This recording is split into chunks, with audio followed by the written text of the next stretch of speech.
Nawas tidak bisa pidato, nggak bisa pidato. Suatu saat dipaksa pidato sama khalifah itu. Hei para hadirin, kamu pinter apa goblok? Nah mereka pinter, mau ngandani wong pinter, terus pinter kok ngandani gitu. Akhirnya hadirin itu kan karena seneng sama Abu Nawas itu seneng. Ya sudah Abu Nawas, kalau gitu kita goblok. Aku mau ngambil wong goblok. Akhirnya terus wassalamualaikum warahmatullahi wabarakatuh. Jadi itu Abu Nawas juga bisa pidato, tapi dia tahu saja caranya menyelesaikan masalah. Jadi itu Abu Nawas. Jadi ya orangnya kacau tapi cerdas itu, makanya jadi guyonan. Sebenarnya Abu Nawas itu figur yang nyata, tapi tidak senaif yang diceritakan orang-orang di anekdot itu. Ya beliau itu orang soleh ketika era Harun ar-Rasyid. Tapi ya tadi karena banyak cerita yang macam-macam.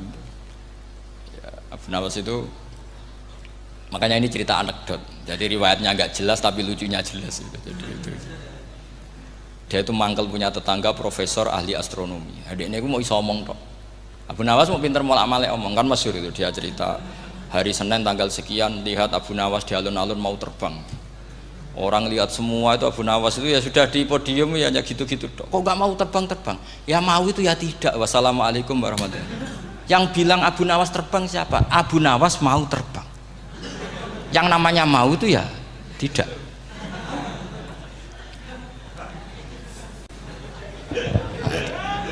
Pernah dia itu lomba sama Harun ar-Rasyid, siapa paling banyak pengunjung rumahnya di alun-alun. Harun ar-Rasyid bikin khemah, dia bikin khemah. Tentu cerita ini bohong, yakini ini bohong, makanya bohong tenang. Makanya ini anekdot, hanya guyonan. Harun ar-Rasyid karena dia raja itu ada apel, ada makanan macam-macam. Ya tentu pengunjungnya banyak. Batas akhir itu penilaian jam 12 malam. Abu Nawas tenang, satu pun nggak ada pengunjung, nggak ada makanan, nggak ada apa. Pas jam 12 rumahnya dia, kemahnya dibakar, orang ke dia semua. Tit menang dia karena jumlahnya, bahkan Harun ar-Rasyid itu datang ke kemahnya dia. Karena lombanya kan pengumpulan massa terbanyak, tit jam 12. Harun ar-Rasyid pikirannya, santri ya guys, sugoi jajan nggak mesti teko, itu pikirannya gitu. Abu Nawas pikirannya beda, jenenge ana kebakaran pasti datang. Wis dihitung biaya khemah sama hadiahnya banyak hadiahnya. Yang ahli falak ini punya ilmu yang rasional, yang pinter sekali. Dia ilmuwan bahwa bumi itu bulat-bulat. Nah saya lagi tren meyakini bumi flat, itu ya kacau nih. Mau gara-gara penjelasan sing sepihak. Ini wong nganggur. Lah wong ilmuwan kok sentimennya perkara wedi duit. Nggak boleh ilmuwan menyebut sentimen apa? Uang. Akhir bumi itu bulat-bulat. Jadi kalau Anda jalan ke timur terus nanti ke titik yang sama. Abu Nawas paham karena dia memang nggak ahli sains gitu. Suatu saat si profesor ini kemalingan, malingnya melayu ngetan. Terus minta tolong sama Abu Nawas, kejarlah maling itu. Kemana? Ke timur. Dia ngejar ke barat.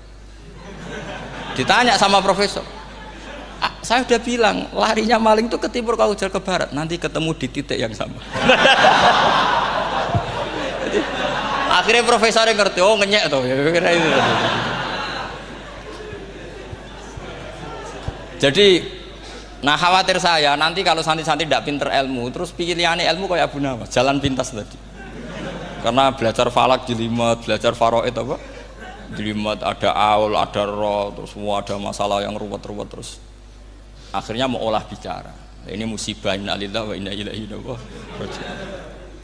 Itu tidak boleh. Quran tidak mengajarkan itu. Quran tetap mengajarkan ilmu meskipun ada nilai seninya. Ya tadi nilai seni tadi misalnya Allah mencontohkan daraba wa masalah rajulan fihi syuraka. Terus kedua uniknya Quran itu begini. Setelah dipikir itu nyata-nyata lebih detail. Misalnya begini. Ketika Allah mencontohkan ba'udah itu nyamuk. Itu orang-orang kafir itu bilang gini, ya Muhammad, Tuhan Anda kehilangan stok ilmiah. Sehingga contoh itu enggak yang dahsyat tapi sekedar nyamuk. Wong nyamuk kok digawe contoh. Mbok ya contoh itu dinosaurus, tak jerapah, tak apalah yang keren itu. Mosok contoh apa? Nyamuk. Terus Allah menjelaskan innallaha la yastahi ayyadriban apa? Masalam ma. Contoh apa saja? Apa saja itu ditafsiri ba'udatan fama faqaha. Entah itu nyamuk, fama faqaha. atau yang di atasnya nyamuk, maksudnya di atasnya itu filkillah atau fisighor, atau yang di atas nyamuk yang lebih kecil ketimbang nyamuk. Sekarang saya contohkan kata Rasulullah, contoh yang kecil saja, nggak usah bikin nyawa, nggak usah, itu terlalu mustahil. Seorang pemahat patung, terus kamu pesen, Pak aku gak eno patung gajah, mesti muni sanggup. Tak muni, Pak gak eno patung gajah, ukurannya ya semestinya gajah, oke. Tapi Pak aku gak eno patung nyamuk, ukurannya ya sak nyamuk, kira-kira sanggup apa enggak? Artinya ketika Allah gawe nyamuk itu lebih sulit ketimbang gawe gajah, apa lebih mudah? Lebih sulit, karena nyamuk yang sudah kecil dia punya alat kelamin, terus seberapa juga alat kelaminnya juga tetap harus ada lubangnya, terus seberapa juga. Temen saya malah ada yang cangkem elek bilang gini, lalu ya punya kumannya seberapa. Nah ini pentingnya ngaji akal, kamu jangan hanya bilang wow dinosaurus, jerapah, seru nyamuk. Nah karena orang sudah ada itibar dengan nyamuk, didatangkanlah nyamuk banyak. Sebenarnya nyamuk banyak itu mergo mangkel, gak diperhatikan itu. Makanya terus. Lah ini saya tahadus binemat, istri saya itu sering protes. Istri saya kalau manggil saya Gus karena orang Jawa Timur, itu sama-sama jagongan itu, saya itu tidak pati sering digigit, namun ya digigit tidak sesering sampean, itu jelas. Terus saya tanya, Gus punya doa apa, kenapa tidak pati begitu digigit nyamuk? Saya bilang karena saya sudah tahu hikmahnya nyamuk, jadi harusnya dia sudah tidak nyerang saya, kata saya gitu. Makanya ini ijazah, agak mandi salah sampean gitu. Karena tadi logika yang terbangun gitu, kalau Allah bikin gajah, melubangi belalai gajah itu masih masuk akal, bahkan saat kita bikin patung masih bisa.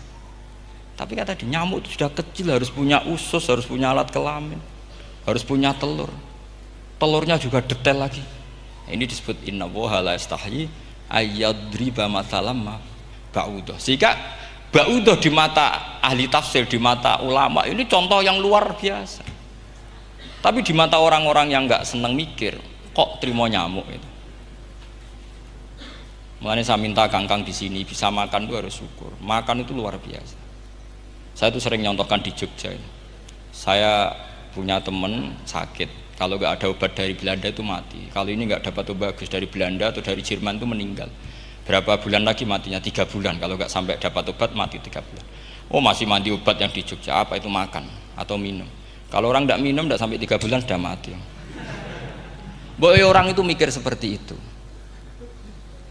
Tapi kita ini kalau obat dari Jerman, dari Belanda itu hebat. Kalau enggak kita mati sebulan lagi, 3 bulan lagi. Allah bikin obat pada kita tiap hari, yaitu kita bisa makan, bisa minum. Itu kalau sekali nggak makan 5 hari bisa mati sama.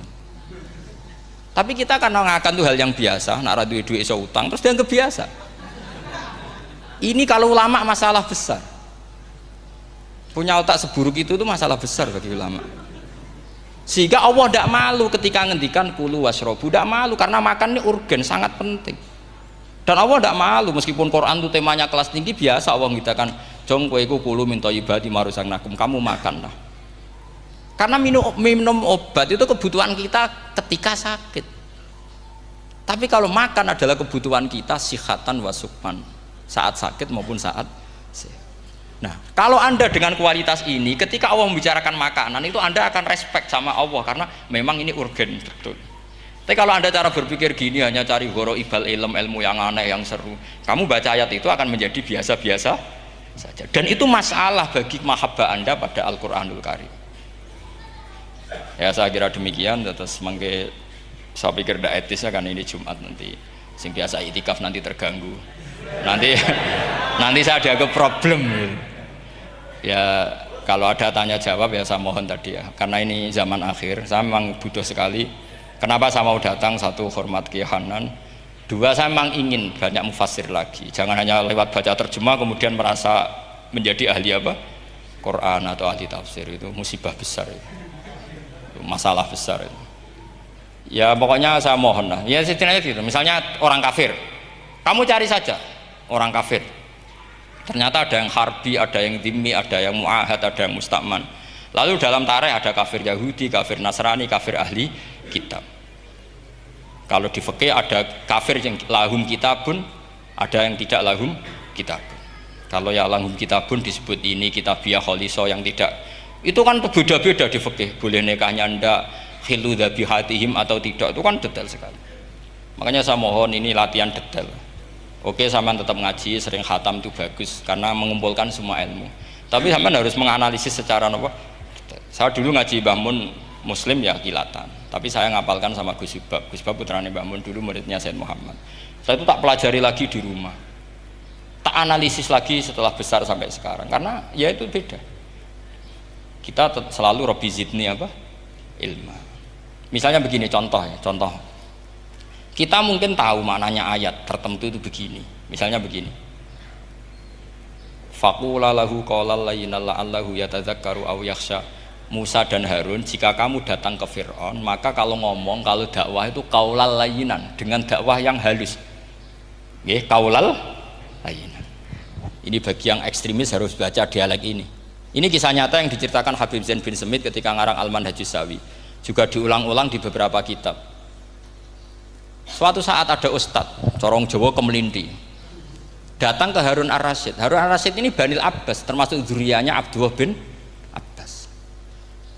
Karena Harun Ar-Rasyid sebagai khalifah tentu salahnya banyak, namanya pejabat pasti salahnya banyak. Meskipun kebaikannya juga banyak, tapi salahnya juga banyak. Kalau kita kan tidak pejabat, salahnya tidak banyak, tapi prestasinya juga tidak banyak. Ya kan, misalnya ada tamu Raja Salman, katanya hormat tamu wajib, kamu kan tidak bisa hormat karena dia juga tidak mau dihormati kita kan. Nah terus si ustadz tadi datang begini, saya itu masih hafal teksnya, ya Amirul Mukminin inni nasihun lak famusyaddidun alaika fala tajidanna ala nafsika fi nafsika aliyya syai'an. Saya ini mau nasihati anda, tapi saya maaf sekali karena nasihat saya ini kasar sekali. Musyaddid itu kasar, keras. Fala tajidanna fi nafsika aliyya syai'an, saya mohon jangan dimasukkan hati lah, makanya terjemah bebasnya jangan masukkan hati. Katanya Harun Rasyid langsung marah. Uskut ya jahil, kamu itu ustadz bodoh. Kamu tidak boleh keras sama saya. Dia masih bantah, saya keras sama anda karena ada salahnya banyak. Terus apa kata Harun Ar-Rasyid? Inna wa ta'ala qad arsala man huwa khairum minka ila man huwa syarrum minni wa ma'adzalika qala ta'ala faqula lahu qaulal layyinan. Allah mengutus orang yang jelas lebih baik ketimbang kamu, yaitu Musa dan Harun. Musa dengan ustadz ini baik mana? Tidak, sama jawab saja. Baik Nabi Musa kan? Ilaman huwa syarrun minni. Fir'aun dengan Harun Ar-Rasyid buruk mana? Buruk Fir'aun. Itu saja masih dengan etika faqula lahu qaulal layyinan. Musa dan Harun kamu harus sopan. Ndak wae Fir'aun wajib sopan, ndak wae aku ra sopan. Lah ini sudah iktibar dari terjemah netral atau terjemah yang datar bahwa Allah ngutus Musa dan Harun ke Fir'aun dan Musa dan Harun diharuskan qaulal layyinan. Tapi menjadi energi mafhum yang luar biasa. Nak dakwai Fir'aun wae qaulan layyinan apa maneh dakwai padha-padha mukmin. Makanya kata Harun Rasyid, uskut ya jahil. Inna wa ta'ala qad arsala man huwa khairum minka ila man huwa syarrun minni. Wa ma'adzalika qala ta'ala faqula lahu qaulal layyin.